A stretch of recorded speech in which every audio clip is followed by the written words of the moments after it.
신앙 고백하심으로 하나님께 예배를 드리시겠습니다. 전능하사 천지를 만드신 하나님 아버지를 내가 믿사오며 그 외아들 우리 주 예수 그리스도를 믿사오니 이는 성령으로 잉태하사 동정녀 마리아에게 나시고 본디오 빌라도에게 고난을 받으사 십자가에 못 박혀 죽으시고 장사한 지 사흘 만에 죽은 자 가운데서 다시 살아나시며 하늘에 오르사 전능하신 하나님 우편에 앉아 계시다가 저리로서 산 자와 죽은 자를 심판하러 오시리라. 성령을 믿사오며 거룩한 공회와 성도가 서로 교통하는 것과 죄를 사하여 주시는 것과 몸이 다시 사는 것과 영원히 사는 것을 믿사옵나이다. 아멘. 찬송가 80장, 통일 찬송가 102장을 부르시겠습니다.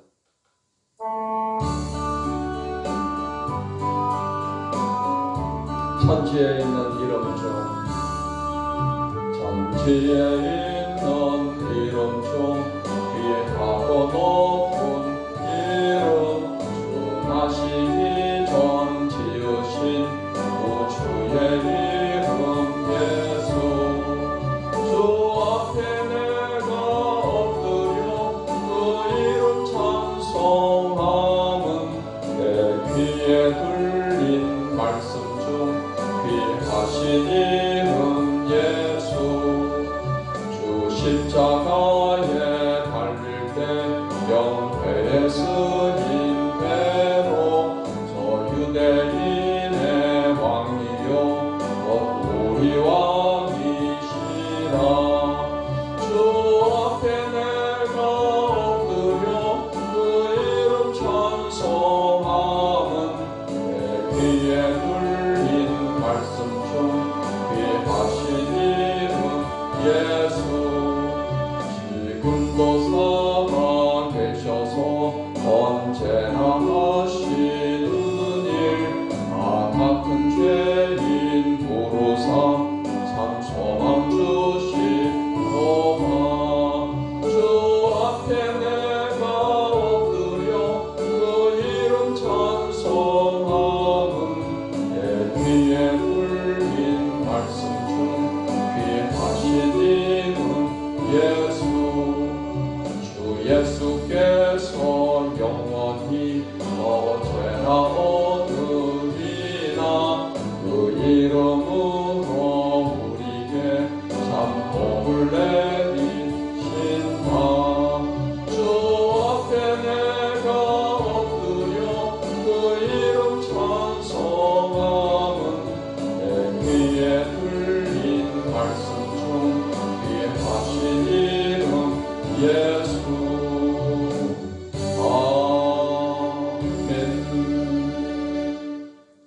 찬송가 86장, 통일 찬송가 86장을 부르시겠습니다.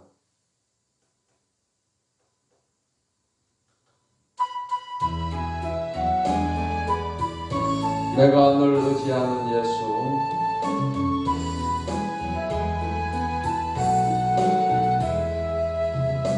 내가 늘 의지하는 예수. 나의 상처 입은 심령을 불쌍하게 여기사 위로하여 주시니 기쁘신 나의 좋은 친구. 내가 의지하는 예수. 나의 사모하는 친구. 나의 기도 들어서 응답하여 주시니 기쁘신 나의 좋은 친구. 주의 손 의지하고 살 때 나를 해할 자가 없도다. 주님 나의 마음을 크게 위로하시니 기쁘신 나의 좋은 친구.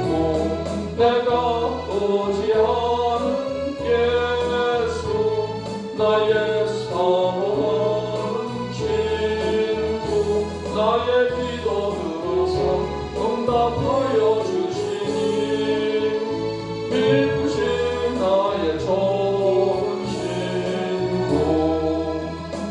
내가 요단강 건너가며 마음이 두려워서 떨 때도 주가 인도하시니 어찌 두려워하냐.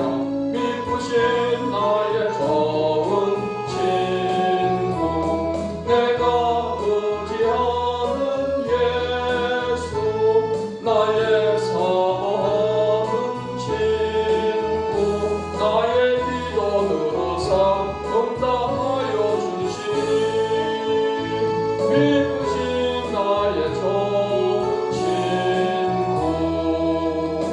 이후 천국에 올라가서 모든 성도들과 다 함께 우리들을 구하신 주를 찬양하리라.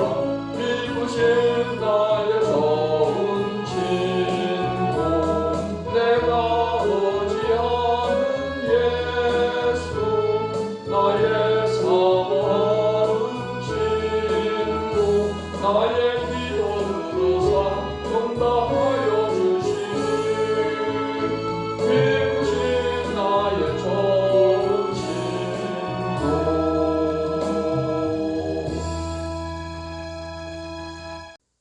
하나님의 말씀, 신약성경 마태복음 1장 말씀을 보시겠습니다.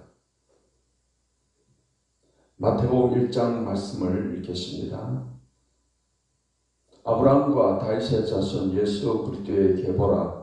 아브라함이 이삭을 낳고 이삭은 야곱을 낳고 야곱은 유다와 그의 형제들을 낳고 유다는 다말에게서 베레스와 세라를 낳고 베레스는 헤스론을 낳고 헤스론은 람을 낳고 람은 아미나답을 낳고 아미나답은 나손을 낳고 나손은 살몬을 낳고 살몬은 라합에게서 보아스를 낳고 보아스는 룻에게서 오벳을 낳고 오벳은 이새를 낳고 이새는 다윗 왕을 낳으니라. 다윗은 우리아의 아내에게서 솔로몬을 낳고 솔로몬은 르호보암을 낳고 르호보암은 아비야를 낳고 아비야는 아사를 낳고 아사는 여호사밧을 낳고 여호사밧은 요람을 낳고 요람은 우시아를 낳고 우시아는 요담을 낳고 요담은 아하스를 낳고 아하스는 히스기야를 낳고 히스기야는 므낫세를 낳고 므낫세는 아몬을 낳고 아몬은 요시야를 낳고 바벨론으로 사로잡혀 갈 때 요시야는 요고냐와 그의 형제들을 낳으니라. 바벨론으로 사로잡혀 간 후에 요고냐는 스알디엘을 낳고 스알디엘은 스룹바벨을 낳고 스룹바벨은 아비훗을 낳고 아비훗은 엘리야김을 낳고 엘리야김은 아소르를 낳고 아소르는 사독을 낳고 사독은 아킴을 낳고 아킴은 엘리웃을 낳고 엘리웃은 엘르아사를 낳고 엘르아사는 mat단을 낳고 mat단은 야곱을 낳고 야곱은 마리아의 남편 요셉을 낳았으니 마리아에게서 그리스도라 칭하는 예수가 나시니라. 그러즉 모든 대수가 아브라함부터 다윗까지 14대요 다윗부터 바벨론으로 사로잡혀 갈 때까지 14대요 바벨론으로 사로잡혀 가는 후부터 그리스도까지 14대더라. 예수 그리스도의 나심은 이러하니라. 그의 어머니 마리아가 요셉과 약혼하고 동거하기 전에 성령으로 잉태된 것이 나타났더니 그의 남편 요셉은 의로운 사람이라 그를 드러내지 아니하고 가만히 끊고자 하여 이 일을 생각할 때 주의 사자가 현무하여 이르되 다윗의 자손 요셉아 내 아내 마리아 데려오기를 무수하지 말라. 그에게 잉태된 자는 성령으로 되는 것이라. 아들을 낳으리니 이름을 예수라 하라. 이는 그가 자기 백성을 그들의 죄에서 구원할 자이시라 하니라. 이 모든 일이 된 것은 주께서 선지자로 하신 말씀을 이루려 하심이니 이르시되 보라 처녀가 잉태하여 아들을 낳을 것이요 그의 이름은 임마누엘이라 하리라 하셨으니 이를 번역한즉 하나님이 우리와 함께 계시다 함이라. 요셉이 잠에서 깨어 일어나 주의 사자의 분부대로 행하여 그의 아내를 데려왔으나 아들을 낳기까지 동침하지 아니하더니 나음에 이름을 예수라 하니라. 아멘. 기도하겠습니다. 하나님 아버지 감사합니다. 오늘도 우리에게 좋은 날, 축복의 하루를 주셔서 감사합니다. 이 아침에도 하나님 앞에 예배하는 주의 백성들에게 은혜를 내려주시옵소서. 하나님의 말씀을 통해서 하나님의 귀한 뜻을 알게 하시고 믿음을 얻게 하시고 또한 이 말씀의 교훈을 알게 해주셔서 말씀을 따라서 순종하는 하루의 삶이 되게 해 주시옵소서. 말씀을 들을 때 성령께서 말씀을 잘 깨닫게 해주시고 우리를 항상 진리 가운데로 인도해 주시옵소서. 예수님의 이름으로 기도하옵나이다. 아멘. 마태복음 1장 말씀은 예수님의 족보와 탄생 과정에 관해서 기록을 하고 있습니다.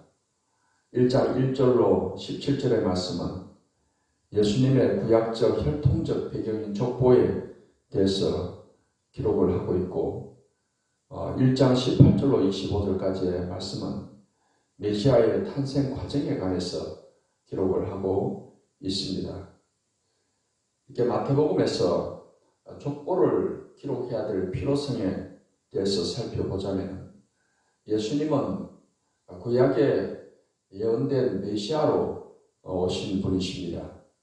예수님께서 메시아로 오시기 위해서 구약의 유대인의 조상인 아브라함부터 시작해서 그리고 다윗의 후손으로 오신다는 이 예언의 말씀대로 이루어졌다는 것을 혈통적으로 또 족보에서 증명을 하고 있습니다.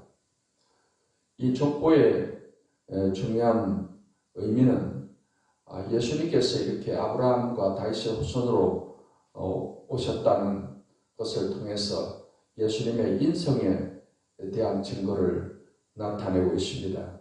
예수님은 신성을 가지신 분으로서 완전한 하나님으로서 하나님의 아들 독생자 예수님께서 이 땅에 사람의 몸으로 오신 것은 예수님은 또 신성을 가지셨으면서 또한 이 땅에 오셨을 때는 인성을 가지고 오셨다는 것입니다. 예수님은 100% 신성을 가지신 하나님이시고 또 100% 인성을 가지신 사람으로 이 땅에서 활동을 하셨습니다. 그래서 예수님은 우리의 유일한 중보자가 되시게 되는 것입니다. 또한 예수님께서는 다윗의 혈통으로 오심을 통해서 다윗의 후손으로 왕으로서 하나님 나라의 왕으로서 오신 분이심을 이 족보를 통해서 나타내고 있는 것입니다. 이 족보의 특징은 예수님께서 이 유대인 즉 이스라엘을 통해서 이 땅에 오셨다 하는 것을 드러내기 위해서 이스라엘 민족의 조상인 아브라함으로부터 족보가 시작되고 있다는 것입니다. 하나님께서는 아브라함을 택하시고 이 아브라함을 가나안 땅으로 보내셨습니다. 아브라함에게 하나님께서 약속하신 말씀이 있습니다. 아브라함으로 인해서 큰 민족을 이루게 하시겠다고 하셨고 또 아브라함의 후손을 통해서 온 땅의 족속이 복을 받게 하겠다라고 약속을 하셨습니다.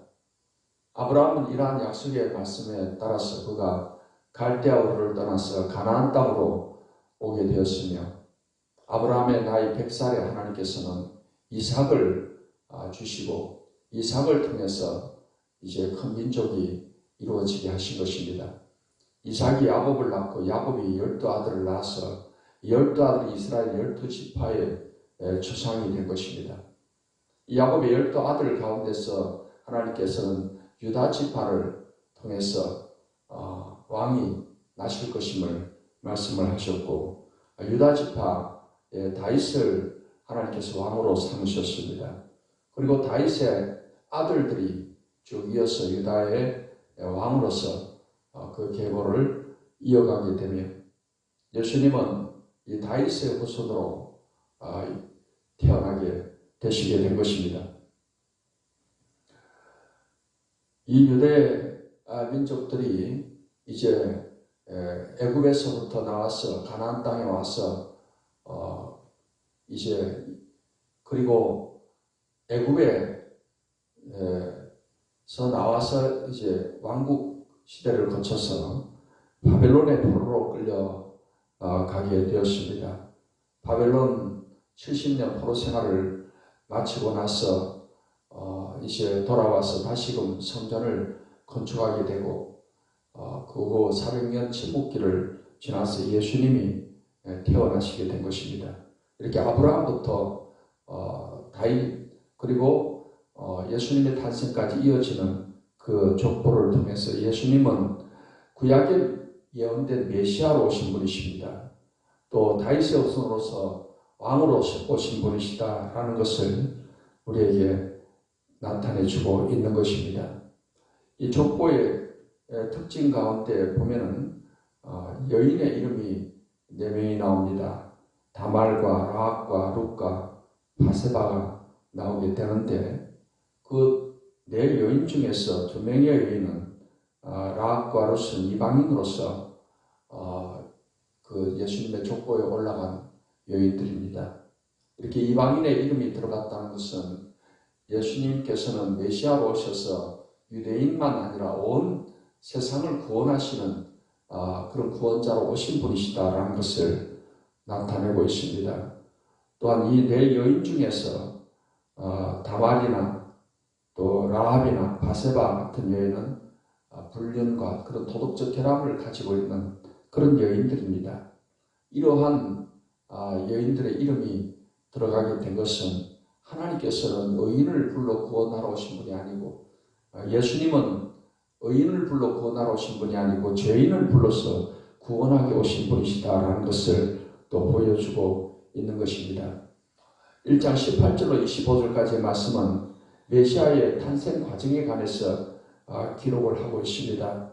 예수님은 동정녀 마리아를 통해서 성령의 잉태로 나셨다라는 것을 말씀을 하고 있습니다.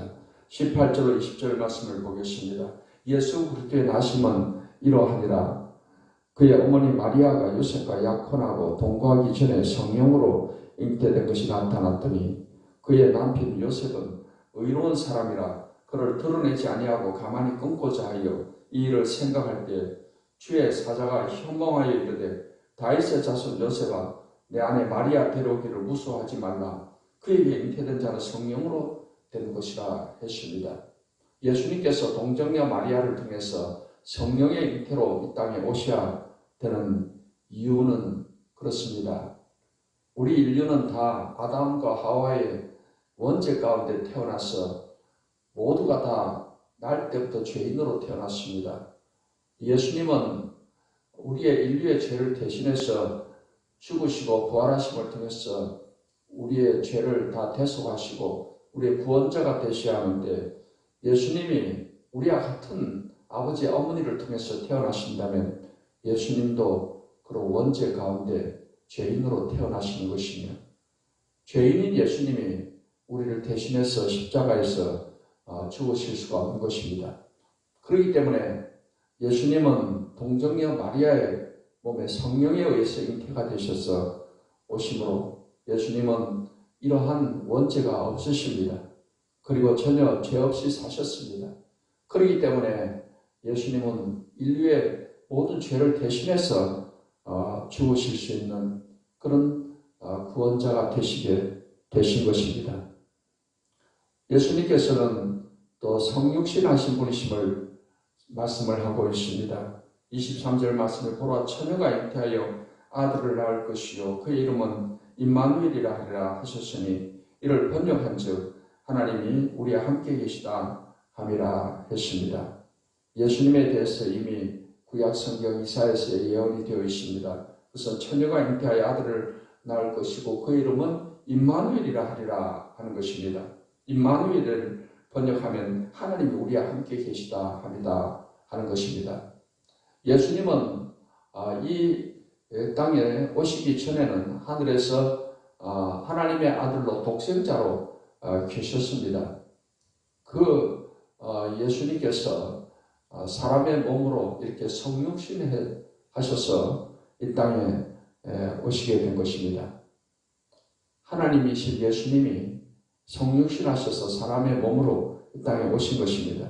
그래서 임마누엘이라는 이름을 또 갖고 계십니다. 임마누엘은 하나님이 우리와 함께 계시다 하는 것입니다.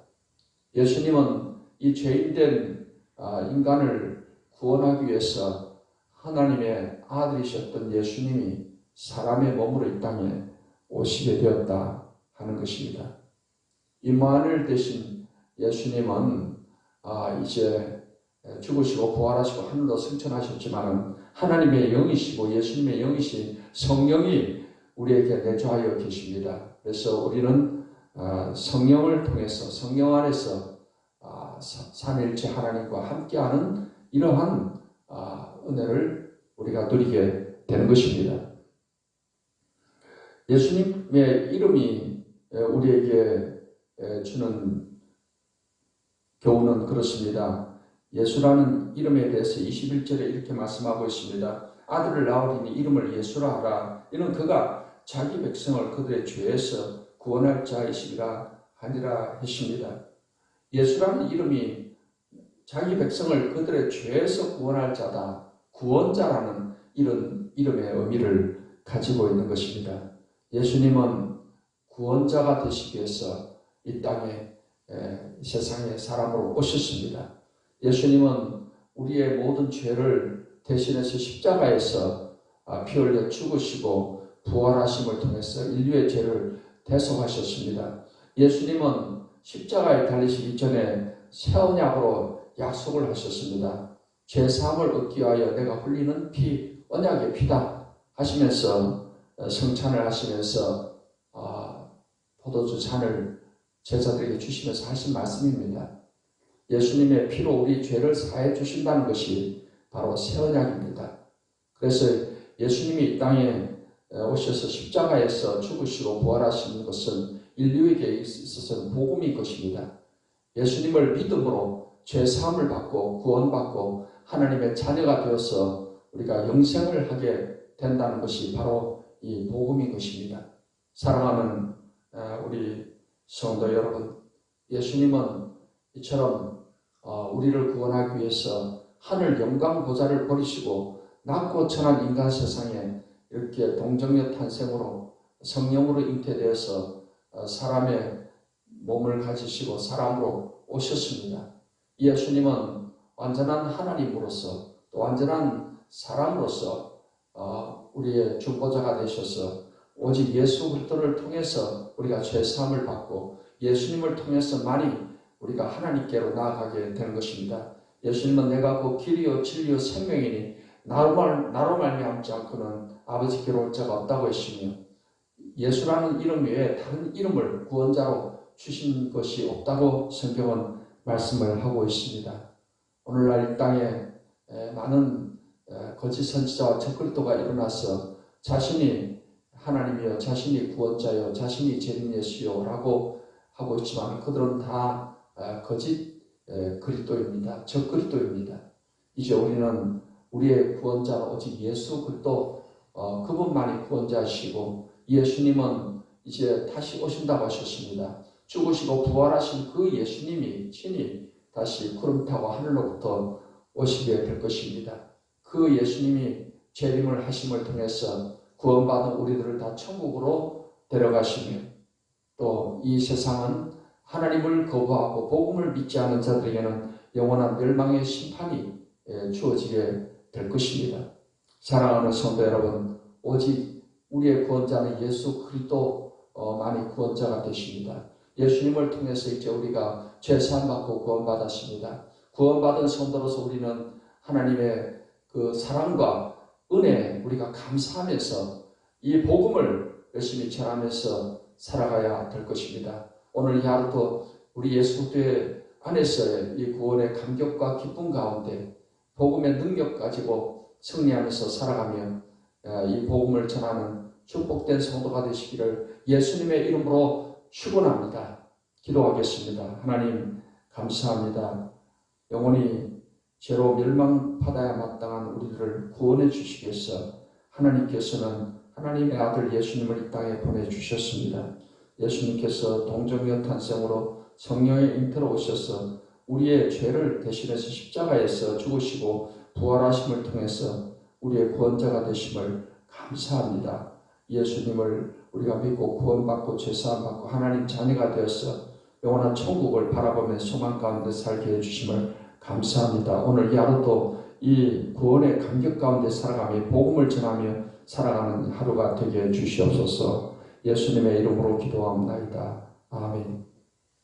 이제는 우리 주 예수 그리스도의 은혜와 아버지 하나님의 사랑과 성령의 교통하심이 하나님을 예배하는 모든 주의 백성들에게 이제로부터 영원까지 함께 하시기를 축원하옵나이다. 아멘.